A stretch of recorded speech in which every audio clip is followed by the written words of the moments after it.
Saudara-saudara, Bapak Ibu sekalian membaca ayat-ayat 26, 28 dan seterusnya. Kita bergantian membaca ayat-ayat ini. Saya mulai ayat 25. Adalah di situ seorang perempuan yang sudah 12 tahun lamanya menderita pendarahan.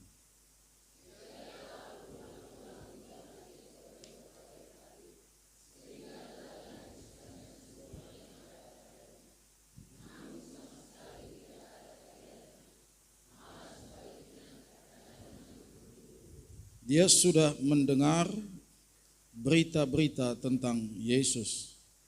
Maka di tengah-tengah orang banyak itu, ia mendekati Yesus dari belakang dan menjamah jubahnya.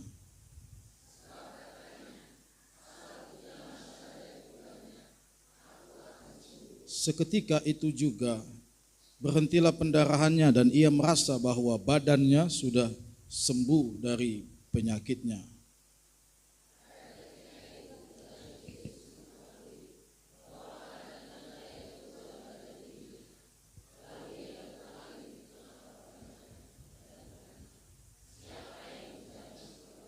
Murid-muridnya menjawab, engkau melihat bagaimana orang-orang ini berdesak-desakan dekatmu dan engkau bertanya, siapa yang menjamah aku?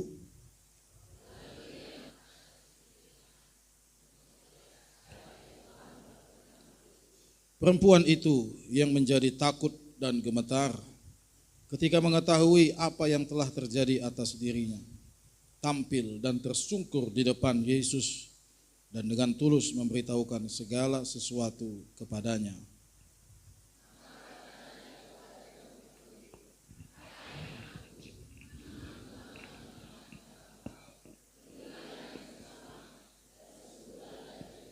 Kita katakan amin. Ya, sesuai dengan ayat 34 ini saya mengambil tema tentang iman. Karena Yesus berkata kepada perempuan yang sakit pendarahan itu, hai anakku, imanmu telah menyelamatkan engkau. Hari ini kita belajar tentang iman yang sederhana. Iman yang sederhana tetapi berdampak. Bapak Ibu Saudaraku, seringkali kita selalu mendefinisikan iman itu pada sesuatu yang besar. Padahal kuasanya yang besar, tetapi imannya tidaklah seperti yang kita pikirkan, tapi dia memiliki kuasa yang besar. Iman yang benar, saya catat di sini beberapa poin bagi kita. Iman yang benar tidak selalu besar. Sebab iman itu bukan bicara ukuran, tetapi isi.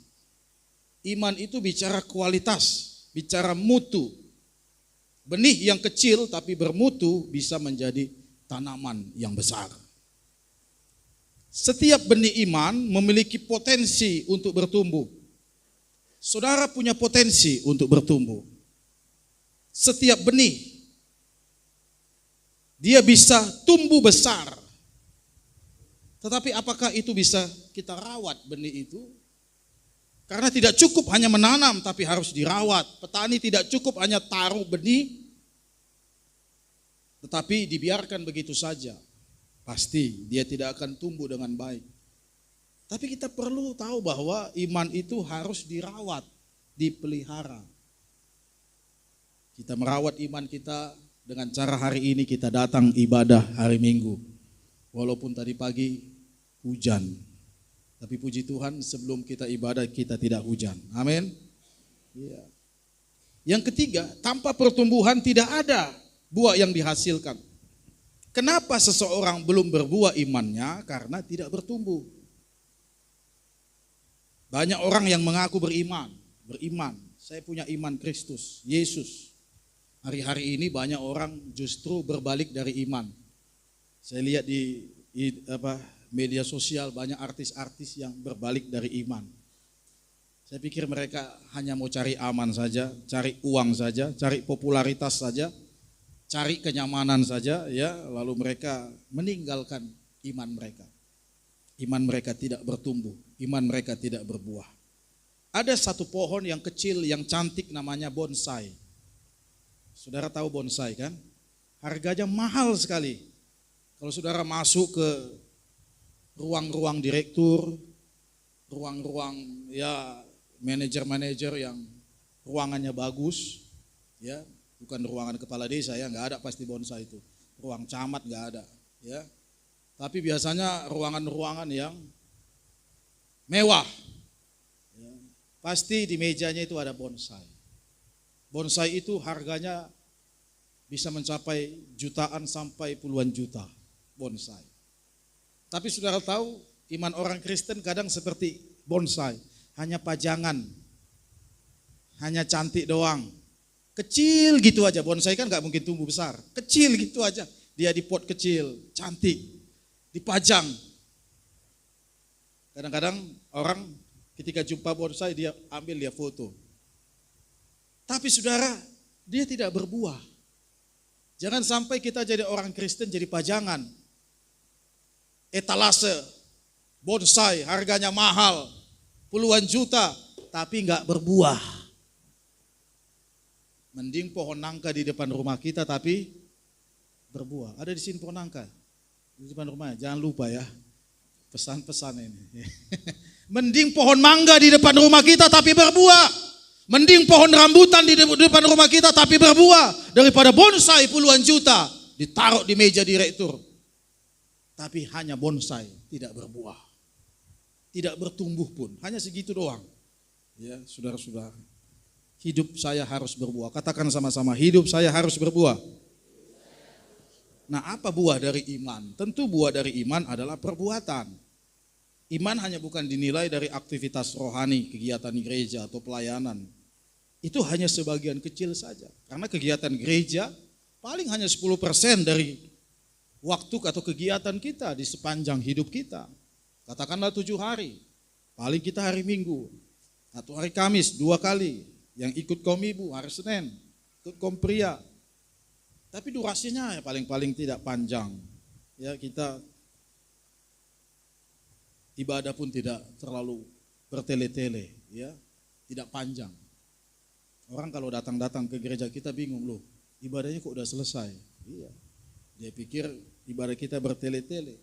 Jadi ibadah itu sesuatu adalah kegiatan rohani, itu baik. Tapi hanya dinilai dari situ. Belum, saudara, belum.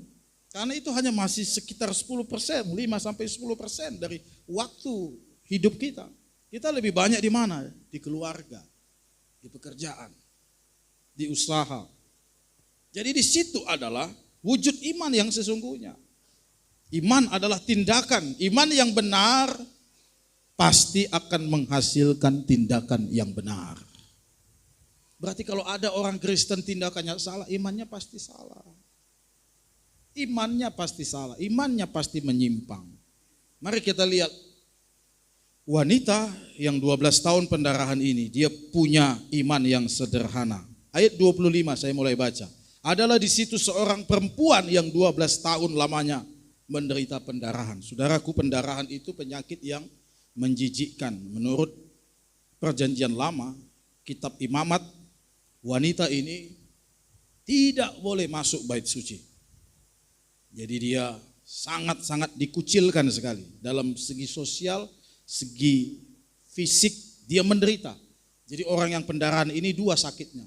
Sakit tubuh, fisik. Tapi yang kedua adalah sakit psikis, perasaan. Dia dijauhi orang. Dulu di zaman COVID, kenapa begitu banyak orang meninggal? Karena nggak bisa dikunjungi. Tiba-tiba yang sakit ini sebenarnya bisa sehat, tapi kemudian dia merasa down, perasaannya. Nggak ada yang menyemangatinya, nggak ada orang yang di sampingnya, nggak ada orang yang mendoakan dia, nggak ada orang yang memotivasi dia. Obat hanya sekedar obat kan, tapi yang paling manjur itu adalah semangat. Kan firman Allah berkata, amin saudara? Iya. Hati yang gembira adalah obat yang paling manjur. Jadi kalau saudara sedang sakit hari ini, gembira aja, pelan-pelan sembuh itu nanti. Amin saudara? Semangat. Jadi waktu di zaman COVID dulu yang 2 tahun, 3 tahun yang kita sudah lewati bersama-sama. Banyak orang mati, banyak orang meninggal. Kalau saya lihat sebenarnya bukan karena penyakitnya yang terlalu berat, Tapi karena ada tekanan mental, di mana dia bukan hanya menderita secara fisik, tapi menderita secara psikologis. Dia dijauhi, tidak boleh dikunjungi, tidak boleh dilihat, tidak boleh didoakan dan lain sebagainya. Waduh, sudah. Seperti itulah kondisi wanita ini. Tetapi ayat ini berkata, ayat 27, dia sudah mendengar berita tentang Yesus. Disinilah dasar dari iman. Roma 10 ayat 17, mari kita buka. Roma 10 ayat 17.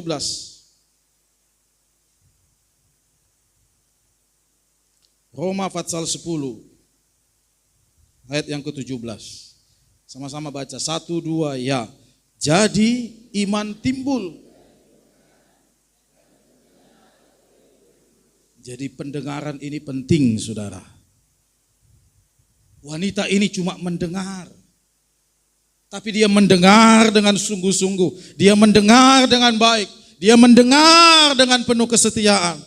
Berita, tidak satu berita. Ada 2 kali disebut berita. Jadi dia sudah banyak mendengar. Tapi yang dia dengar adalah berita tentang Yesus. Kalau saudara mendengar berita tentang Yesus, berita tentang firman, disitulah sumber dari iman. Amin. Disinilah dia punya iman. Dia sudah mendengar berita tentang Yesus. Maka kita lihat yang pertama, iman yang sederhana. Wanita ini lakukan apa? Yang pertama, dia datang dengan percaya. Ketika dia sudah dengar berita tentang Yesus, ayat 27 berkata, ia mendekati Yesus. Ia datang pada Yesus.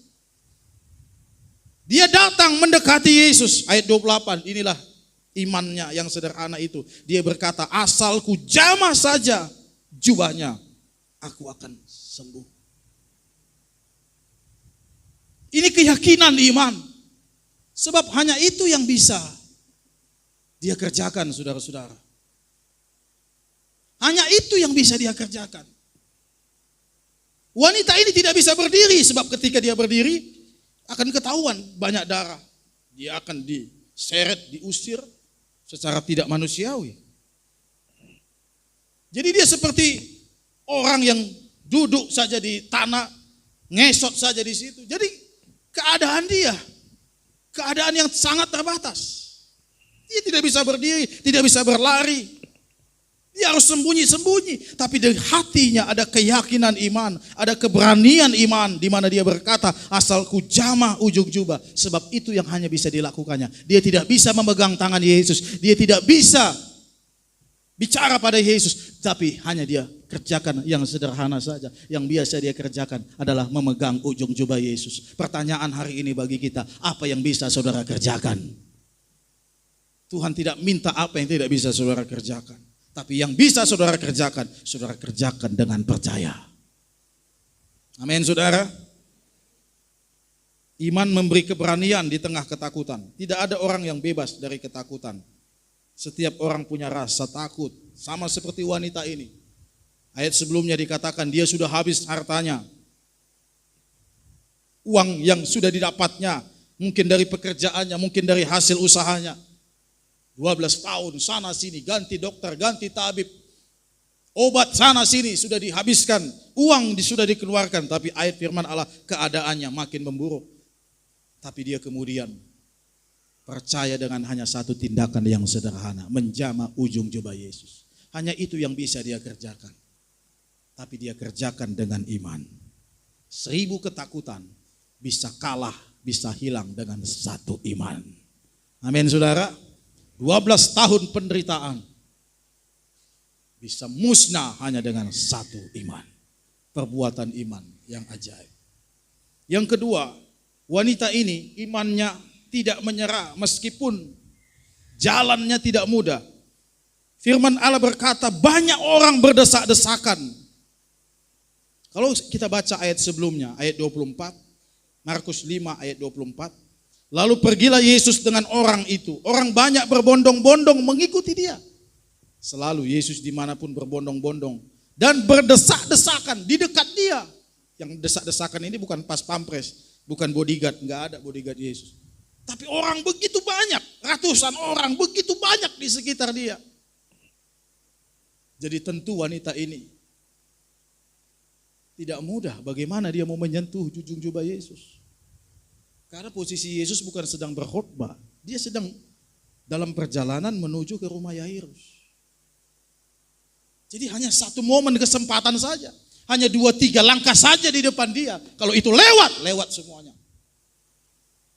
Tapi dia tidak menyerah. Dia tidak berkata, udah banyak orang ya, gak mungkin lagi lah aku bisa menyentuh jubah Yesus.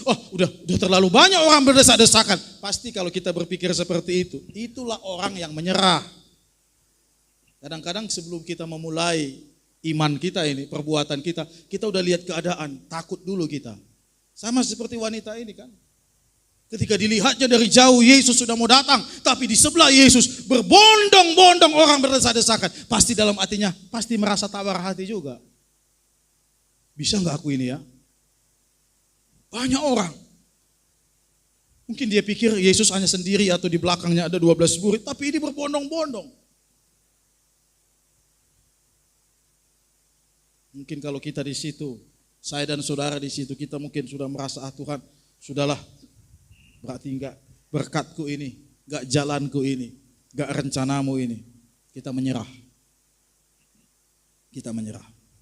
Tapi saya mau katakan bagi saudara, orang yang menyerah, dia tidak akan dapat mujizat dari Tuhan. Firman Allah katakan, jangan menyerah. Walaupun jalannya tidak selalu mudah, itu ada ujiannya. Jadi dia diuji oleh Tuhan. Ada orang berbondong-bondong ini, mampu enggak dia? Kuat gak dia imannya?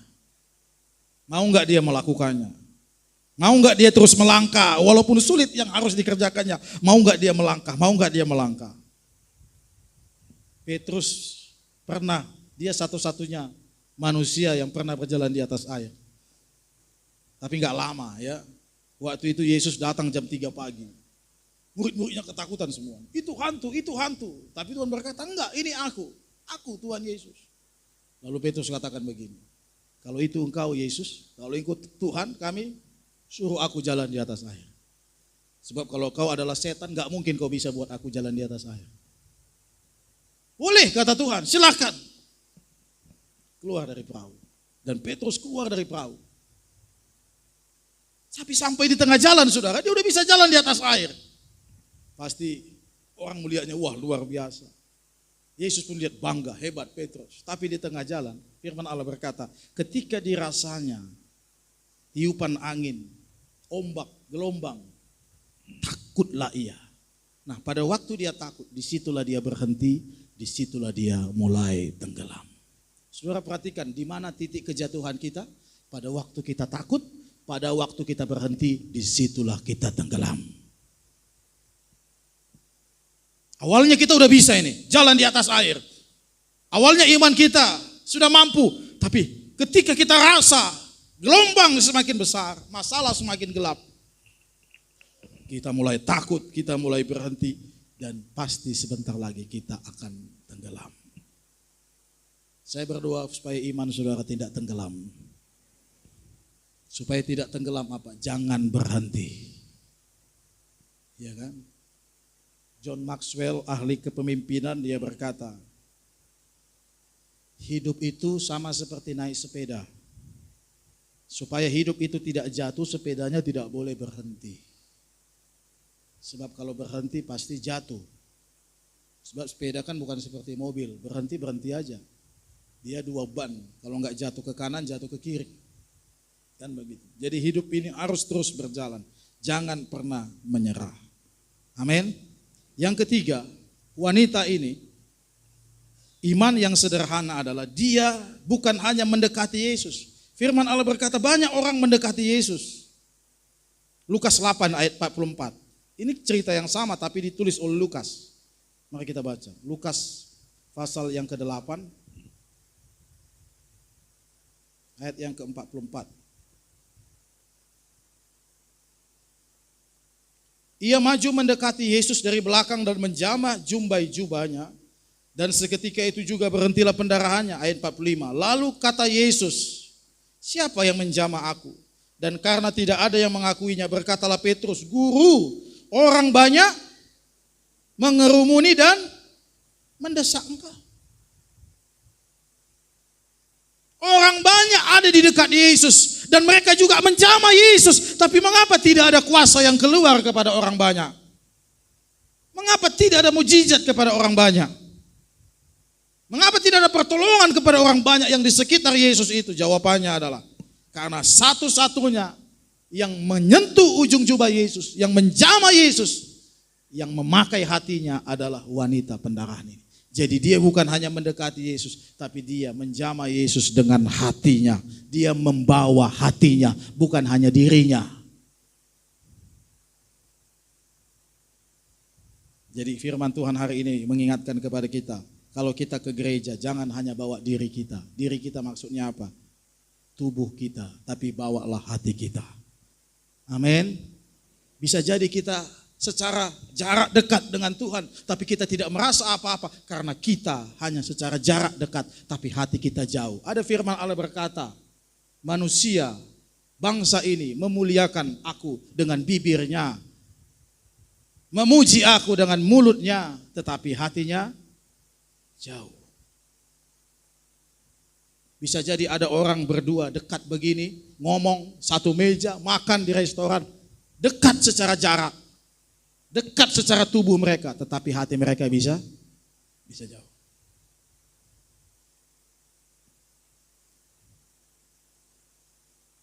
Amin, saudara. Amin.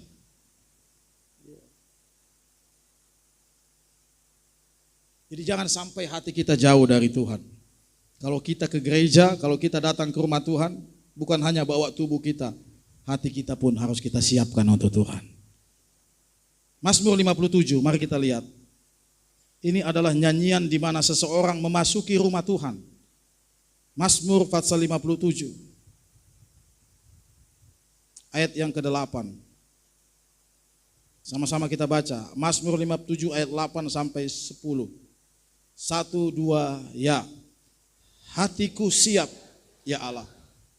Hatiku siap. Aku mau menyanyi. Aku mau bermazmur. Bangunlah hai jiwaku.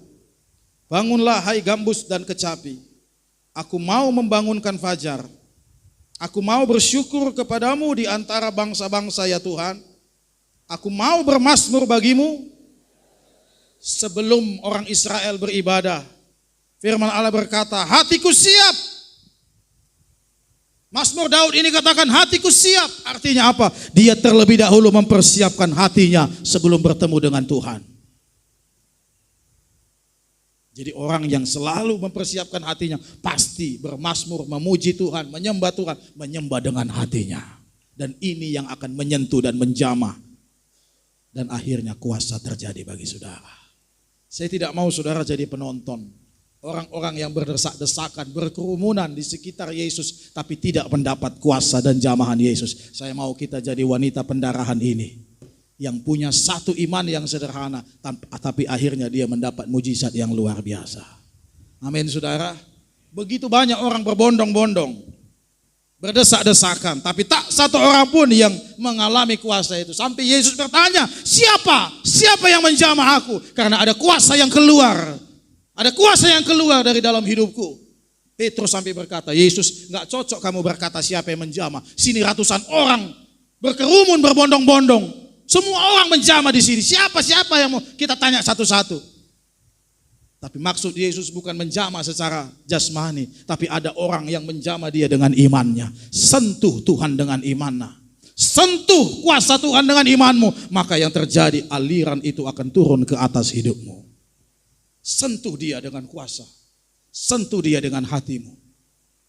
Kalau engkau hanya menyentuh dia dengan secara jasmani, seperti kerumunan orang, kita tidak akan mengalami apa-apa. Kita hanya menonton saja, kita hanya melihat saja, tapi tidak ada pengalaman apa-apa. Tapi wanita ini, dia menyentuh ujung jubah Yesus dengan hatinya.